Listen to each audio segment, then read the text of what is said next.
Hello you, welcome back. Or, if you're new here, allow me to introduce myself real quick.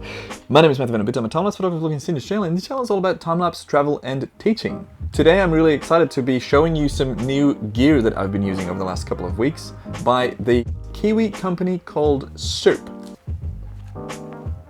Syrp, exactly. Syrp. Quick little thingy. Syrp was born from a passion for filmmaking and a lack of portable, user-friendly equipment. We design gear with a filmmaker-first approach, enabling you to create better films. They make cable cams, motion control gear, sliders, panning devices, even photo filters, you name it, they've got it. Now, quick disclaimer, they sent me this new piece of gear for free in exchange for a hardware and software feedback for their development and also a bit of content maybe. So that's why I'm making this video. Not only that, I also am really interested and intrigued by this, and I'm sure that a lot of you are intrigued as well because I've been posting about it on my Instagram stories and I've been getting quite a lot of messages, so that's good to know. Anyways, this video is a two-part series. This series is a two-part video, two-video series. Wow. The first one, the one you're currently watching, will be the unboxing of all the gear and a quick hands-on and talking about the features and what you can do with the devices. Then the second video will be all about setting it up, how to actually use it, and doing a proper hands-on gear review going in depth. First up, the unboxing, shall we? The new Genie Linear comes in this lovely cardboard box with a top mounting plate, the actual device itself that we'll go over later, little conversion screw, two straps to use on any other rail, the Syrp capstan, USB-C cable, USB converter, a charging block, charging cables, a USB-C to jack plug, a cleaning cloth, and a little user guide. The new Genie pan and tilt also comes in a lovely cardboard box, although it's slightly taller. There's the device, again we'll go over it later. It features all the same contents as the other box, except it doesn't have those two rail end mounting points.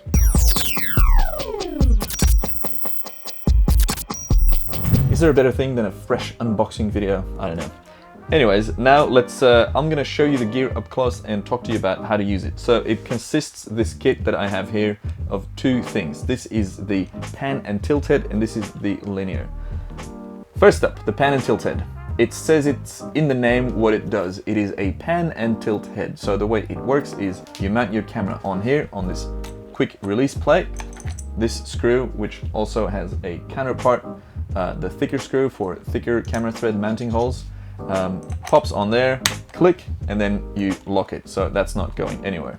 At the front of the device, you have a nice circular screen with a back button, a connectivity logo, a charging logo, and a camera logo, a power button, and a four-way joystick, which allows you to scroll through the settings and the screen, and you can go to things and control the device from that. Now all of this is also controllable via the app, but that's for the next video. The side here, really thick, sturdy metal, feels amazing. This is the back side. We got a little lock button and 3 USB-C ports. Isn't that amazing? USB-C. Every brand should have USB-C, don't you think? On the back, you have that sliding button, so I'm going to show you that again. You slide that and it unlocks this plate, and in here you find the battery, which has 2600 mAh. So I've been told this device runs forever, which is good because you don't want to be, you know, running out of battery life, pretty much. You can also use it while charging, so that's great. You can charge it off any USB battery bank. And at the back here you have a little brake button. At the bottom you have a thick camera mounting thread hole. It also comes with one of these things to make it a smaller thread count. I know, thread size? I think it's thread size, right? Anyways, that is the Genie 2 pan and tilt head, which came alongside the Genie 2 Linear. Now this device is once again so incredibly well designed. So this thing, you can mount it on the Syrp sliders, but not only on the Syrp sliders, you can mount it on any slider on the market. How?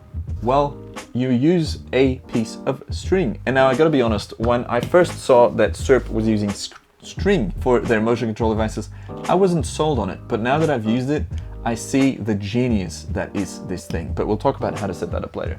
First up, a little gear overview. You have a lock switch here, quick release, boom, boom. And then with my weak right hand, I'm gonna try and get that top plate off. All right, so this is a 90mm quick release plate, and to show you again the great design that goes into these things, this is a little slidey bit which retracts those things. So if you want to change the thread size here, all you do is grab the other one, put that there, pull that, and it slots in and it's stuck. And now you can mount your camera straight on that. 90mm QR plate has the battery inside, so again, not a lot of cables involved, pretty good. 2 USB ports here, USB-C, and the mounting thread at the bottom. And this beautiful thing here turns this threaded hole, so when you mount it on a plate, you can actually fasten it like so, because it is important where this is pointing, because it mounts boop, like that. And then when you take the string, you extend it. Let me just check the direction here. Yeah, you extend it, you tighten this at the end of your rail, and then you are partying. Sounds so dumb, I know. Anyways, this literally just slots into place. I like keeping all the ports on the same side, so click and then you lock it again.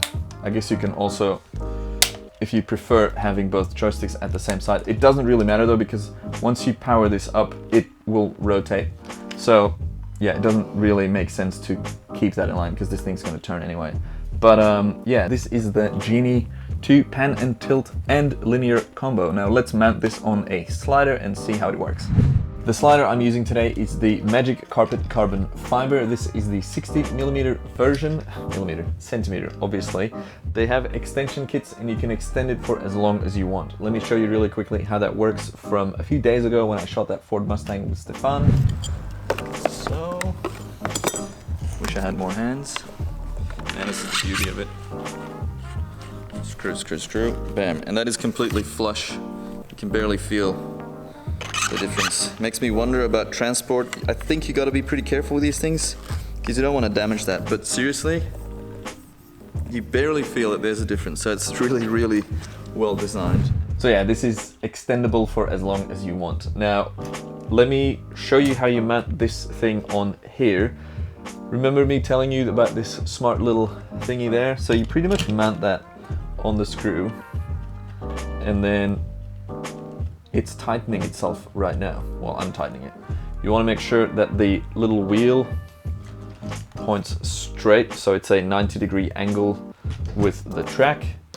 Great, so now that I've mounted this on here, let's attach the capstan to the wheel or whatever you call it. Again, you align, where is it? You align this line over there, click, and that's mounted.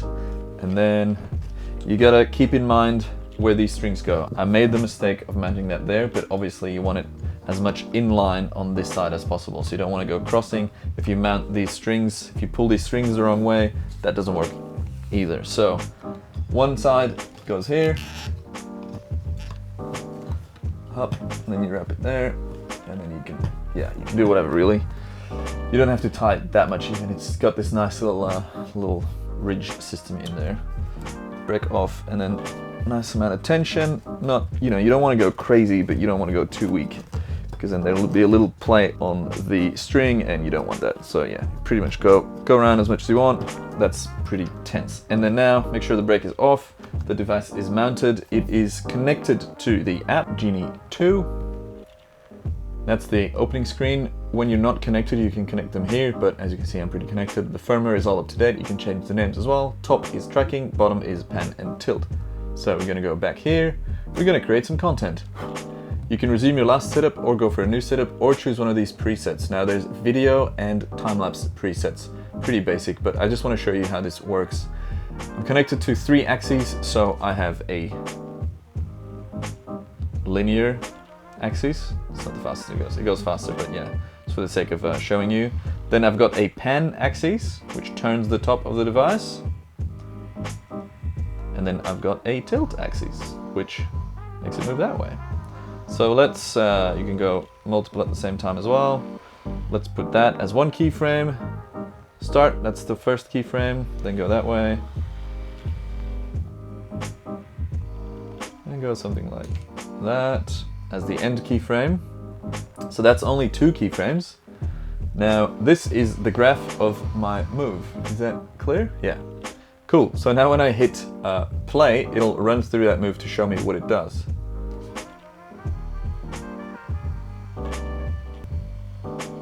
That's pretty cool, right? Now I can move it to somewhere in the middle, for example, and if I want to add a keyframe and then drag it to wherever you want it.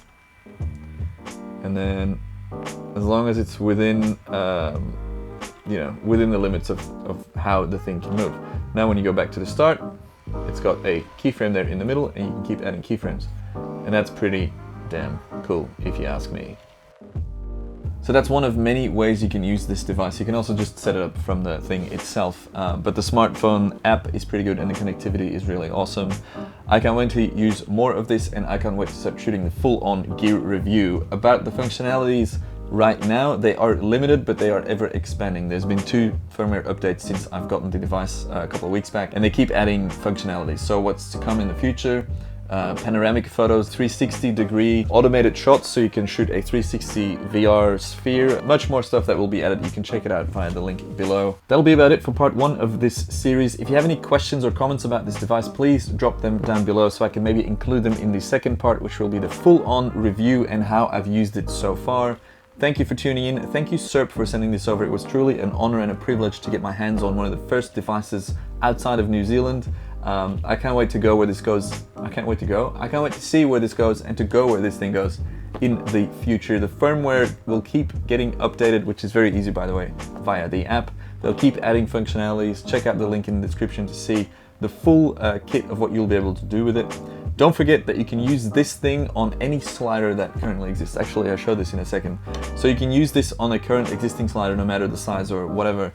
As long as you have these mounting points and a long enough string, you can mount it even on like a skateboard or the cable cam that Syrp makes as well. Really, really intelligent, smart design. I dig it. Yeah, I never really know what to do at the end. So thank you for watching. Thank you, Syrp, for sending this over. Hope to see you guys all on the next video. Goodbye. Peace.